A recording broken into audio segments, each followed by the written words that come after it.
Tonight's episode of 60 Minutes is proudly brought to you in association with Singapore Airlines.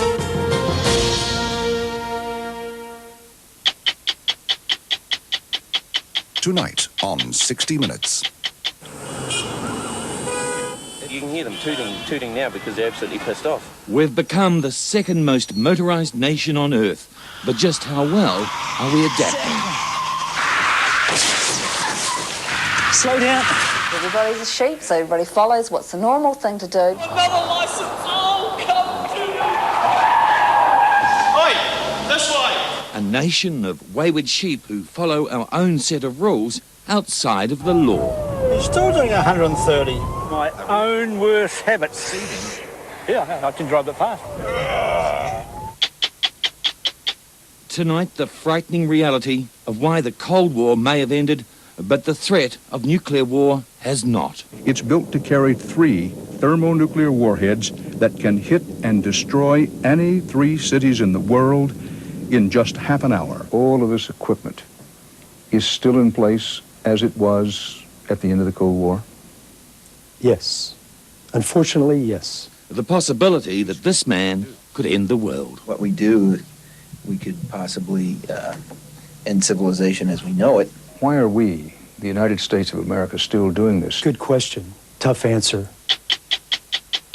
Are you sure the person sitting next to you is faithful? 70% of married men that I see are having affairs, and 30% of married women are having affairs. Julia Moore, private investigator, says the New Zealand marriage is in big trouble. By the time the person's come to me, they're 99.9% right that their partner's playing around. And the tales she tells are unbelievable. She just went directly from her house to her lover's house, and she spent 6 hours in bed with him. I know that because I was under the window. Good evening, I'm Mike Valentine. Those stories and more tonight on 60 Minutes.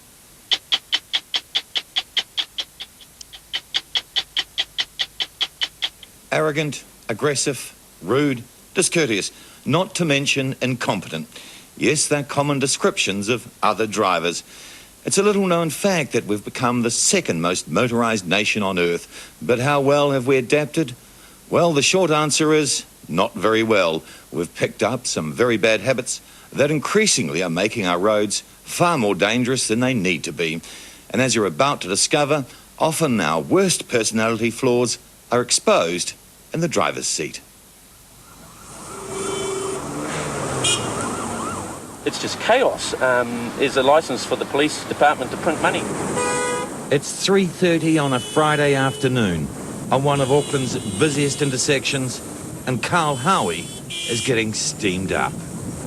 I get irritated because you sit here and you can't move. You can hear them tooting now because they're absolutely pissed off. Here they come again. They'll block it up again. How would you describe New Zealand drivers? Arrogant. Arrogant. So who is Carl Howie calling arrogant? Surely not you, not me. We're all great drivers. Well, sit back and be an observer for a change, and you'll see we've developed some rather bad, some rather dangerous habits. As one psychologist tells us, we're a nation of sheep, wayward sheep, and you can see that at just about any intersection with the running of the reds. It may be Auckland, but for Carl, this one intersection is the best illustration of the drivers we have become. The New Zealand driver has been educated to do what they like. And so when they do what they like and it happens to break a law, well, so what? I'm not going to get caught. Amidst the repeated red light running, the congestion it causes, Carl is fighting to keep his cool. All you do is you just boil your own blood, and I've learned to keep a cool head. And even after a 45-minute drive to work, Carl still can't get away from the chaos. His office is 2 floors above the intersection. Yeah, orange. Mazda, there you go. Gone through a red. She seemed quite oblivious to the fact that it was red. Did you get that glazed look on her eyes? From Carl's front window, it's easy to observe the epidemic of red light running. And here's another red runner here. I mean, just about every phase. They run the red light, bang, there's another accident. Red, 1, Yeah. 2. I mean, you see this. Yeah, you do. You see it all the time. Nikki Hare is a psychologist specialising in driving behaviour. They've learned that the usual behaviour is to go through on the orange, so they're actually just copying what everybody else does. Nikki has a good idea of what is going on in the minds of these red light runners. I mean, look at this over here at the moment. See, Yeah. somebody's blocked it. Again, it's such inconsiderate behaviour, exactly, isn't it? Look at this exactly. truck. Incredibly inconsiderate. So now we've got the frustration levels building up in those people, and I bet you'll see a few more sneak across because they had the expectation that they'd get across in that light change, and so they'll... Oh! This guy Yeah, just you cut off see? the wrong lane. Here we are, red, red, still going. Yeah, see, they expected to be able to get through, saw that there was something in the way, so it was their turn, and so they took it. For Nikki, red light running is the perfect example of drivers being wayward sheep. In fact, you start to think if you don't do it, the car behind might sort of ram straight into you in the expectation that they'll get through too. And so we set up the second set of rules, and then we tend to obey those rather than the formal road rules. So that's why we run reds, but why do so many motorists follow as closely as sheep? Another bad habit, tailgating.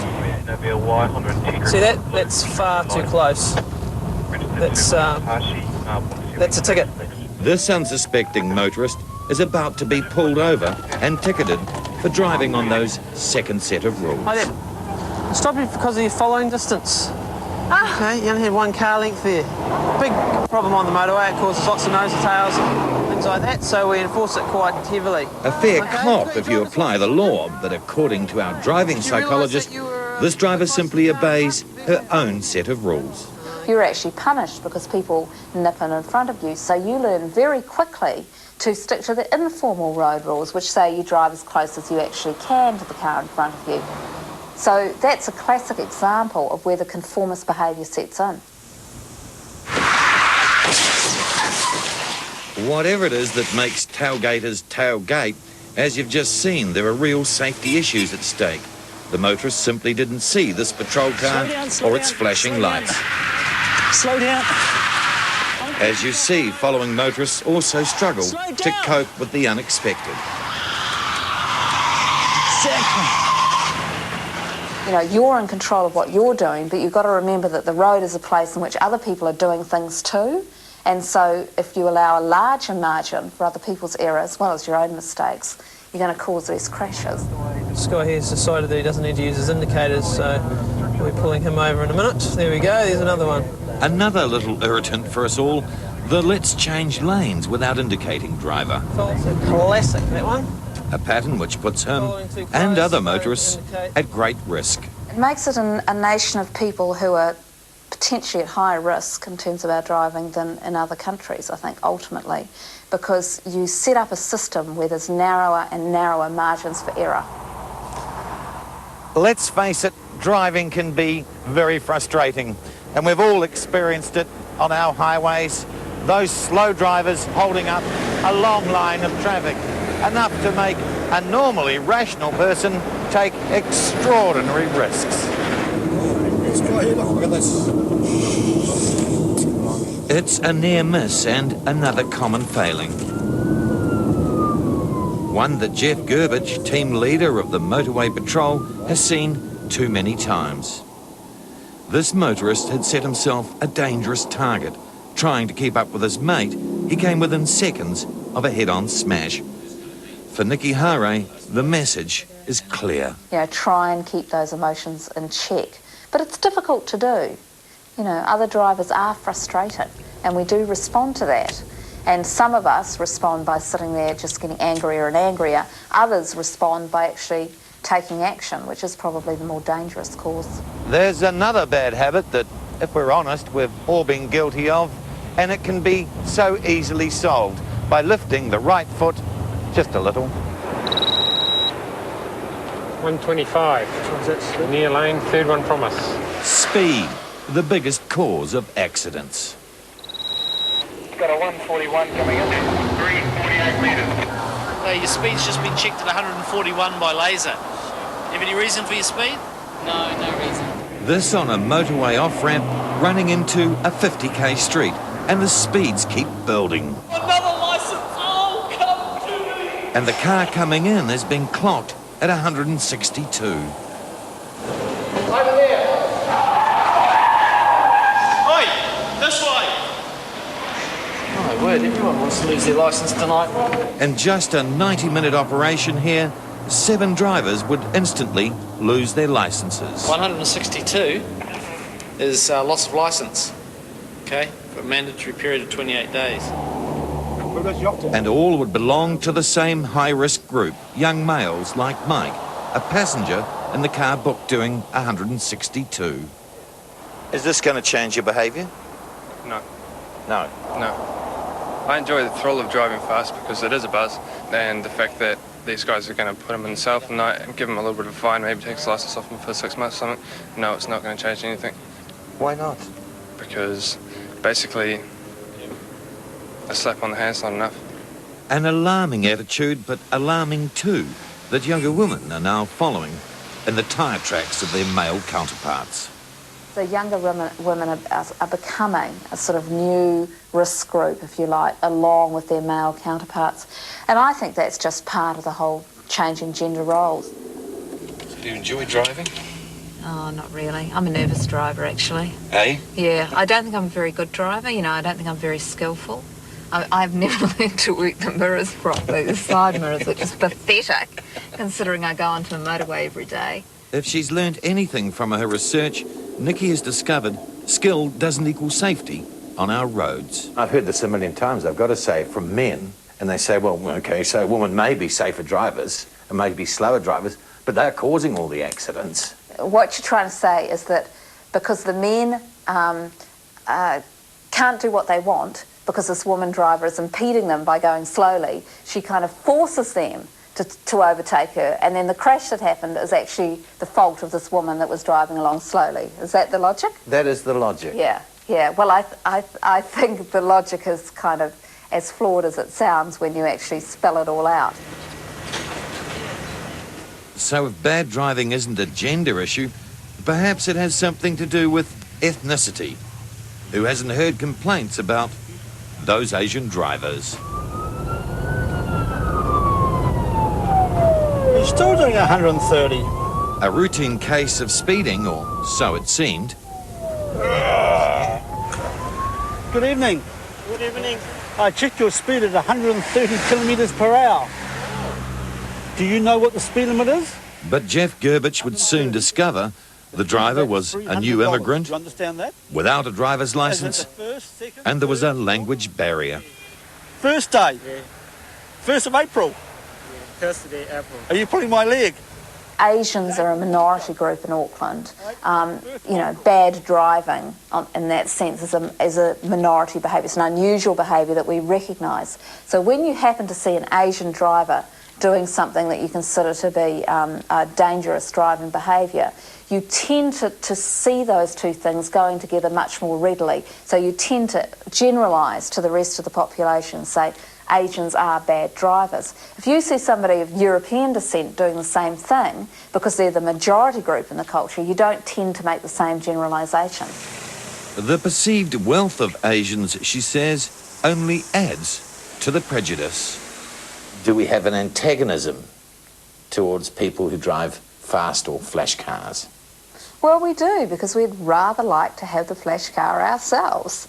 And so we have an automatic kind of resentment towards people that drive flash cars. I think we always love seeing the faults, the tragedies of the rich and famous.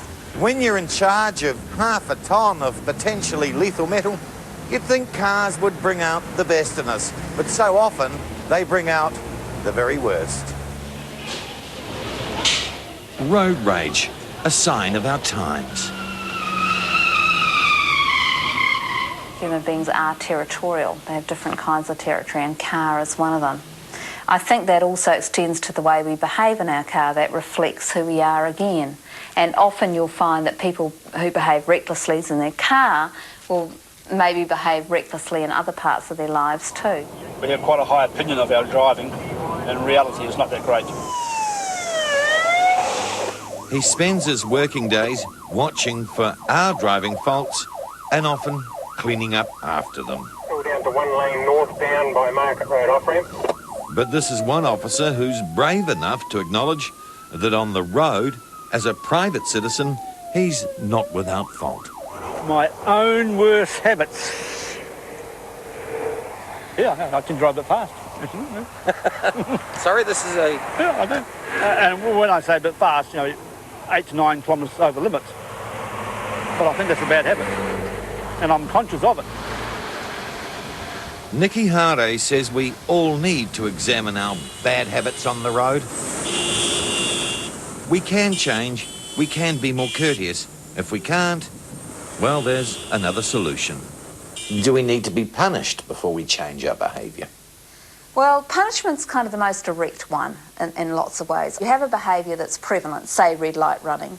You set up a system where a few more people are fined for it, and then the word gets around that this becomes something that's not really a good thing to do. So gradually the behaviour changes. Everybody's a sheep, so everybody follows what's the normal thing to do, and you've actually changed the behaviour.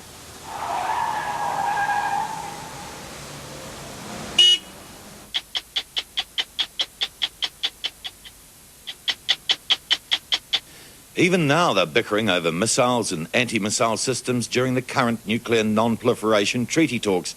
And as they talk, there are still tens of thousands of nuclear weapons between Russia and the US alone.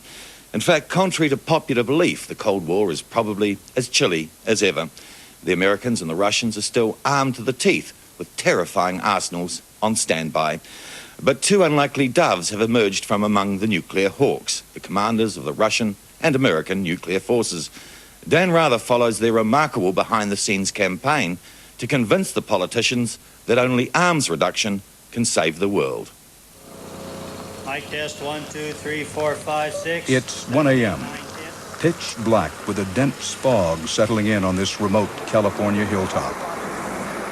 Hard to figure out what could possibly draw anyone to these bleachers on such a gloomy night. Item 89, NCO, armed destruct system. But this is a gathering of nuclear soldiers, missileers, here at Vandenberg Air Force Base to take part in a full-blown test of American military might. Status alert switch to green. A missile is about to be launched, and these missileers from bases all around the country are here to take part in the event they call the Glory Trip. The final execute launch command has been initiated and terminal countdown has begun.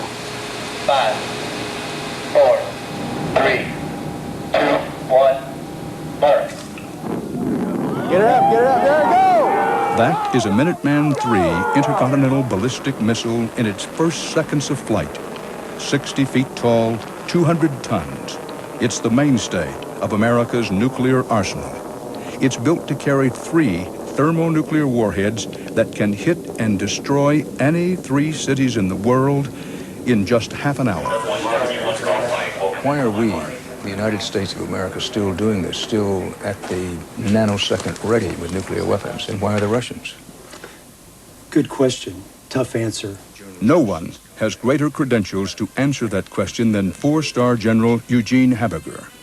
From the time he began his career 40 years ago as a B-52 pilot waiting for the call to bomb Moscow, until a year and a half ago when he was honored at this retirement ceremony for his 3-year tour as Commander-in-Chief of all U.S. nuclear forces, Haberger has been on the front lines of America's nuclear forces, unapologetic defender of America's nuclear policies. Cold War was a unique war. And when the war ended, the loser really didn't lose. We still had this massive military might on both sides staring each other in the face. Do the Russians still have a nuclear capability that could wipe us off the planet? Absolutely. No doubt. No doubt. Could we do that to them? Yeah, no doubt. We do business as usual. Nothing has changed from a missileer standpoint. Colonel Stacker, sorry to interrupt. The launch facility is 12 o'clock, approximately 3.5 miles. That facility is hidden in the wheat fields of Wyoming. And when you go down under and find yourself face to face with the Peacekeeper, the biggest and deadliest of America's ICBMs, it seems more like an exhibit in a Cold War museum than a weapon of mass destruction poised on hair-trigger alert. But when you go behind these doors and meet the launch officers responsible for those missiles, they force you to confront the reality of what a peacekeeper can do. I mean, what we do, we could possibly end civilization as we know it, and that's not something that we all want to do. And being rational professionals, we do everything in our power to prevent that. You begin to understand their burden when you discover that the missile they are set to launch within minutes carries not 1, but 10 warheads. And it's not just one peacekeeper they control from these facilities, but 10. The bottom line equation for them is 10 missiles, 100 cities. All of this equipment is still in place as it was at the end of the Cold War? Yes. Unfortunately, yes. America's nuclear forces are still on alert because Russia is still on alert with equal force. The only thing that remains out there that can destroy the United States as we know it today are those nuclear weapons in Russia. Halfway around the world, 30 minutes as a missile flies, when you gain access to Russia's closed and secret nuclear world, you quickly discover what General Habiger is talking about. Russia may be bankrupt, but this is a brand new intercontinental ballistic missile, the Topol-M, and it's moving here through the woods of Russia on full combat alert, ready to stop, tilt its rockets to the sky, and launch within minutes of receiving an order. Oh, it is real, and it's formidable. Can they hit anything with this missile, this huge thing launched off the back of this truck? Yes, very accurately. But this is something most people assumed that we didn't have to worry about anymore. No Russian missiles are pointed at the children of Minnesota and the United States for the first time since the dawn of the nuclear age. There are no Russian missiles pointing at these children here. When the president told the American people over and over again in the last presidential campaign that the nuclear nightmare was over, it's because he had just signed an agreement with Russia's President Boris Yeltsin to stop targeting missiles at each other. The entire treaty was based solely on trust. And in the second year of General Habiger's command, that trust was shattered. In January 1998, an enraged Boris Yeltsin publicly warned the United States that it was risking World War III if it followed through with its threat to bomb Russia's old ally, Saddam Hussein. December 16th, the United States bombed Iraq. For General Habiger, this was a moment when something dramatic had to be done quickly to try to reduce the levels of nuclear weapons on both sides. And that's when he reached out to the one ally he thought might make a difference. It was none other than his former enemy, Russia's nuclear commander, General Vladimir Yakovlev, who was equally unhappy about having to operate such a huge arsenal. Yes, I think it's way too much. It's enough to destroy the Earth civilization a number of times. Make sure the runway's clear. 3 a.m., March 15th, 1998. 0900 at 8, clear to land. Omaha, Nebraska. A mysterious flight arriving at America's nuclear command center. It's been a month since Boris Yeltsin threatened World War III if President Clinton bombed Iraq. And this is the moment General Habiger has chosen to begin his secretive diplomacy, missileer style. Welcome, sir. I bet you've had a long trip. Very few individuals can go into this area. The first stop for his guest of honor is America's nuclear war room. Welcome to my command center. It looks and sounds almost ordinary, but the scene is quite extraordinary. I'm going to put you in my chair, okay? And I give you the same warning. Please do not touch anything. Такое же предупреждение, как у меня, пожалуйста, ни к чему не притрагивайтесь. Russia's nuclear commander, in the chair and in the room, built to give one man, America's nuclear commander, the ability to blow up all of Russia. Sir, this will be your time. Present, up. But why show the Russian everything?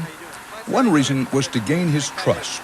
The other, to remind him that when you pull open the curtain, America's entire Cold War fighting machine is still very much intact. And it includes this plane, which the Russian was shown. It may look innocuous until you realize that it is the one weapons system in the U.S. arsenal on daily alert to be used only after the unthinkable happens. The plane, known as Takamo, is an elaborate flying command post built to direct the final battle, even if America has been decimated by nuclear war. TACAMO stands for Take Charge and Move Out, which is an acronym that they came up with probably back in the 70s, which means that we step up to the plate and go forward. You know, right out of high school, 18 years old, you know, the first question before I started my job is, do you have a problem launching a nuclear-loaded aircraft that could cause destruction of the world? And I said, no, sir. For the next 4 days, General Habiger led General Yakovlev on a sweep across the country, from the missile fields of Nebraska and Wyoming to the ballistic submarine base in Washington State, even to Cheyenne Mountain, Colorado. The Russian general was now entering into the nerve center of America's nuclear empire, built deep under a mountain, the NORAD Early Warning Command. And what we're approaching now is an actual, a very large building that was built inside of the cavity that was carved out back in the mid-60s. The objective behind this strange and elaborate tour, this show of American force, was to send a message through Yakovlev to the Russian legislature that it is in their best interests to reduce the levels of nuclear weapons by ratifying the latest treaty. Correct me if I'm wrong, one of Yakovlev's points was that the people who command the missiles are ahead of the politicians in understanding the importance of building down the numbers of nuclear weapons. Yakovlev understands that better than, I think, virtually all politicians in Russia. 2 months later, we followed along as the Russian commander gave General Habiger a look at Russia's nuclear empire. Thank you. A tour that started in distinct Russian style with vodka toast. Across the vast expanse of Russia, General Habiger saw the weapons built with America in mind. A Typhoon ballistic submarine able to take out a continent in less than an hour. This train, with its hidden missiles, capable of launching 30 warheads on the move. A massive nuclear warhead facility. And here, on the edge of Moscow, General Yakovlev's secret underground war room. What we have here is a tradition which separates the wimps from the warriors. At the end of the tour, Habiger challenged the Russians to engage in an old bomber pilot ritual, as if they were all members of the same fraternity. The ingredients, a raw egg and a bottle of Jeremiah Weed bourbon.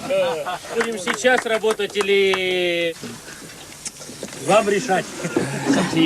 The real stakes were so high in this exercise that Habiger had brought along his heir apparent, Admiral Richard Meese, to participate in this bonding experience with the Russians. Приступим, да? Well, let's go to it. It's confidence building. And how do you build confidence? You build friendship. And when you build confidence, good things happen.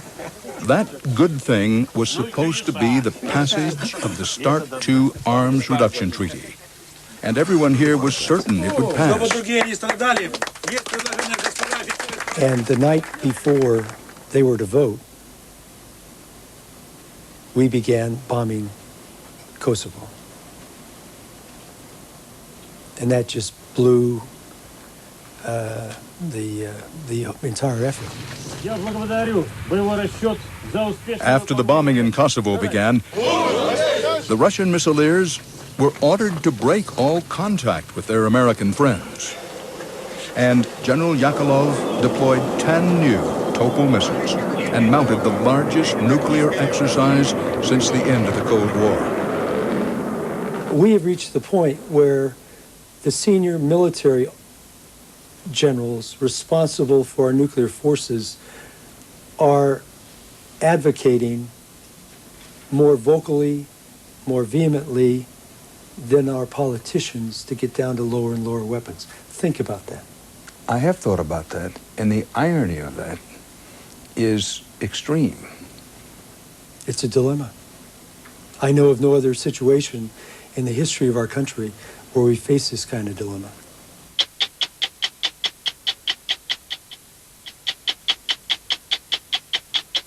Suspicion is an awful thing, especially if it turns out you're right, your partner is cheating on you. Suddenly, the secrets, the lies of infidelity are exposed.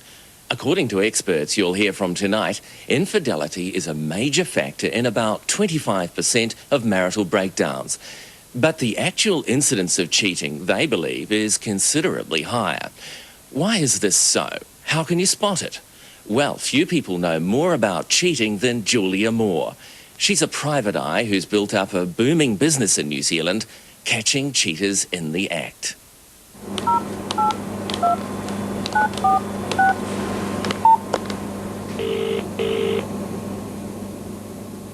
It's the little things that give them away. They lie about where they go to, they lie about how long they're staying, they lie about who they're with. Their whole life is a lie. The mobile number you have called is currently switched off or out. A phone switched off may be a clue to an illicit affair. When a man's cheating, he will do things that he doesn't normally do. He will change his behaviour quite drastically. Please call again later. When a woman's cheating, she's more subtle, and she will... I think the biggest giveaway will be the lingerie. She will go out and buy herself some rather nice lingerie. If you've ever seen this woman in your rear view mirror, you're probably in deep trouble. Marital trouble. Julia Moore is a private detective, and if you're cheating on a partner, your pleasure may well be her business. I wouldn't have a job if these people didn't. If they told the truth, and if they didn't lie and lie and lie, I wouldn't have a job. A job that's become a family affair. She's apprenticed 3 daughters into her private investigation company, its specialty, infidelity. Julia believes she was born for this role. She was married with 3 children at just 17. Since then, she's been through a number of relationships, and she says she's been disappointed in love herself. Like I say to people, if you want to protect your house from a burglary, the best person to ask is a burglar. So if you want to protect to know about infidelity, I'm your man. I mean, it's happened to me twice. I know all the signs, I've heard all the stories. And in Julia's opinion, there are some big differences between unfaithful men and unfaithful women.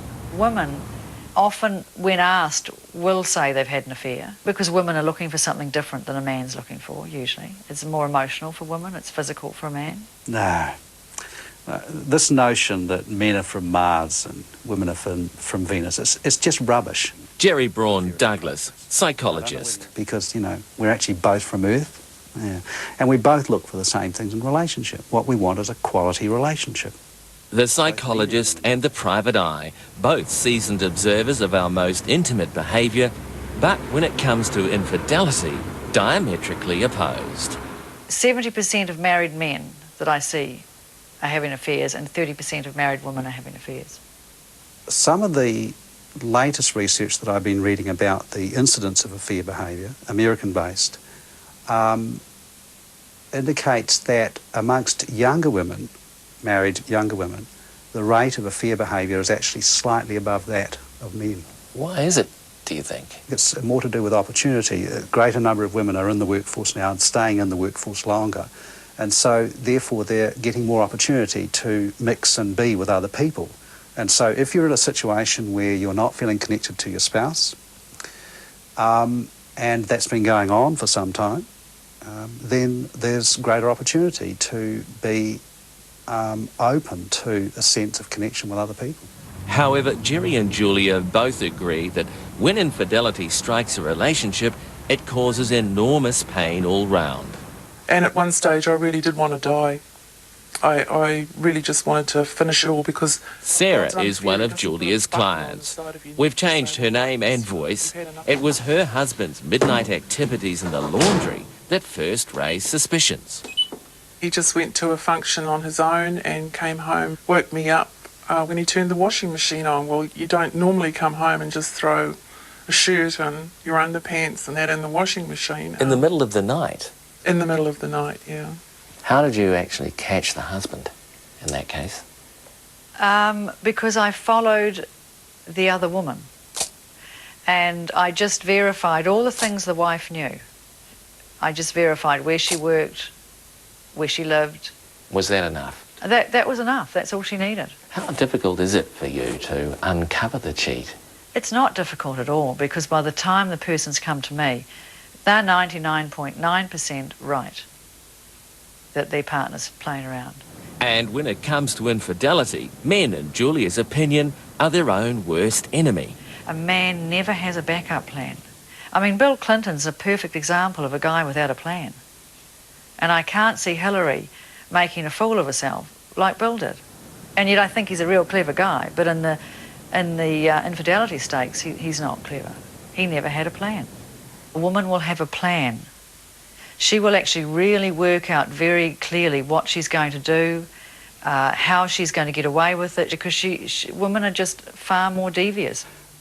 Being a man, that's the worst thing that can actually happen to a man. You can lose $1 million or something like that, but this is a terrible shock to a man's ego. And ego is Robert, not a dirty again, word. the name and voice are changed, still lives with the wife he caught cheating. Again, it was the little things that tipped him off. Getting dressed up to do some shopping with friends, and there was perhaps a little bit of irritation maybe when I did ask the question, where have you been? And I thought, that was really rather strange. Well, why did you decide to call in a private detective? I decided I needed to know the truth. And was I just being paranoid? You there? I was halfway to his house and he phoned me up and told me not to bother because he really thought he was overreacting. And when I explained to him where I was, he said, oh, well, you may as well continue on, but you'll have a very boring day. And I don't think he'd been gone more than 15 minutes when she left the house. Made up, nicely dressed. And she just went directly from her house to her lover's house, and she spent 6 hours in bed with him. I know that because I was under the window. How did you take it? Were you pretty devastated? I was shocked to the core because I really wanted to be found out that I was just being paranoid. I was absolutely shocked, and as a matter of fact, I still am. How did your wife react when you confronted her with the truth? She was shocked, very, very shocked, and I believe she still is to this day. The stakes are high. At a location we can't reveal because Julia fears retribution from her suspects, she's briefing the team. That's her daughters and her only male team member, AJ. Now what she wants us to do, which is the hardest thing, she wants us to go back now. She doesn't want us to go forward and investigate him ongoing. She wants us to... Investigate the past. Investigate the past, which is really hard to do. Yeah. Well, it's obvious he's living a double life there, isn't it? I would say... They'll check that by going through personal financial records. No detail is overlooked. That amount of money going out every month. And, of course, there's the old-fashioned way, going undercover. They take the potential backlash from angry suspects very seriously. No, it's too early. I think that those windows are open too, so I think we'll leave it. How fast can you run? No, I'm too gutless to go and do that. I just feel there's too much traffic around. Well, I'm no hero. I mean, when I'm working, if I feel I'm in an environment that could be dangerous, I will leave it, even if I'm on surveillance. I'm not going to put myself at risk or my girls at risk. Julia's well aware that poking around in other people's private lives won't win her friends. Hey, let's face it, we all do something wrong at any point in time of our lives. We're not all saints. If we were, we'd be Jesus Christ, you know. In the case of Lizanne, infidelity's not the issue. For legal reasons, we can't reveal details of her case. Suffice it to say, she came under Julia's scrutiny. She didn't like it. I really felt unsafe in my house. I felt unsafe at work even. You know, I went to all my neighbours, I knocked on their doors and I said, excuse me, has anybody been here asking questions about me? I even felt unsafe sending my daughter to school. You know, going anywhere, felt guilty. But if somebody invades your privacy, that's abuse, but yet you can't do anything about it. Lizanne says that what you did was you invaded her privacy. Your response to that? Well, I can't really go into the details of the case because of the privacy issues here.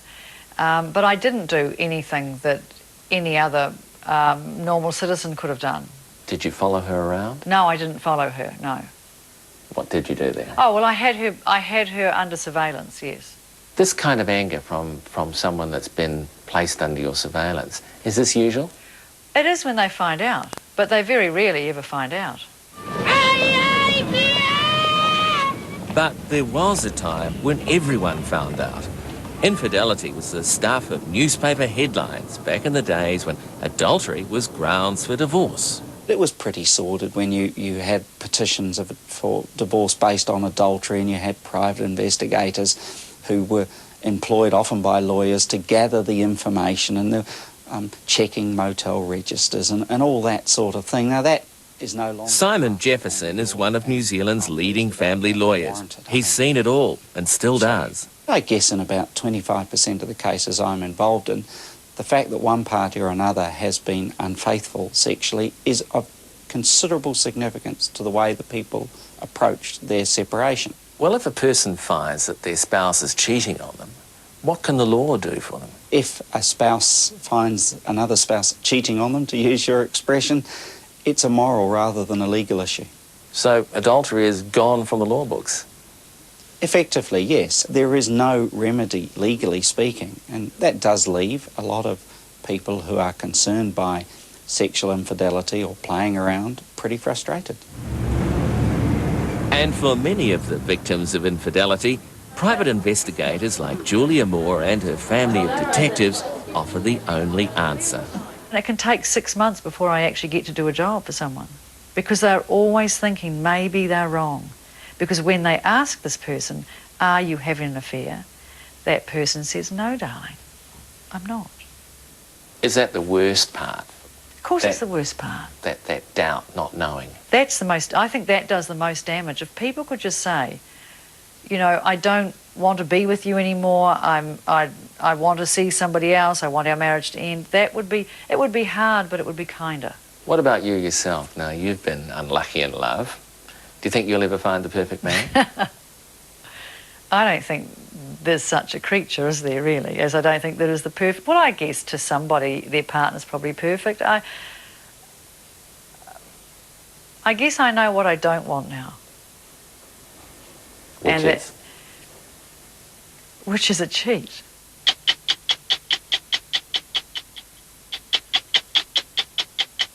Last week on 60 Minutes, Mike Valentine investigated the AIDS house case. A developer took the vendors of a house to court because he claimed they failed to tell him a person with AIDS had died in the house some 2 years earlier. Well, I just couldn't believe it. And there's no way I was going to pay it. To me, it was like blackmail. Off the property, please. Off the property. Dennis Headley wouldn't discuss that issue or any aspects of his claim, declining our requests for an interview. Many viewers were outraged at the situation Audrey and Eric Deverick found themselves in. The justice system in this country has let them down and, we believe, will not compensate them for the stress, deterioration of their health and the full cost to them financially. It appears that the innocent victim is guilty until proven innocent. We are going through a similar situation at the moment. And for that reason, the correspondents ask that we don't reveal their names. But another of our viewers felt the developer may have had a valid point. R. Collins of Auckland. The issue was one of disclosure as to what a potential purchaser deemed relevant to the sale price. For example, a multiple rape, murder, etc. in a house that I was considering purchasing would indeed affect the price. To indicate otherwise is irresponsible. That's this week's edition of 60 Minutes. We'll be back next Sunday, 7:30 on TV1. Until then, thanks for joining us. Good night. General Yakovlev deployed 10 new Topol missiles and mounted the largest nuclear exercise since the end of the Cold War. We have reached the point where the senior military generals responsible for our nuclear forces are advocating more vocally, more vehemently than our politicians to get down to lower and lower weapons. Think about that.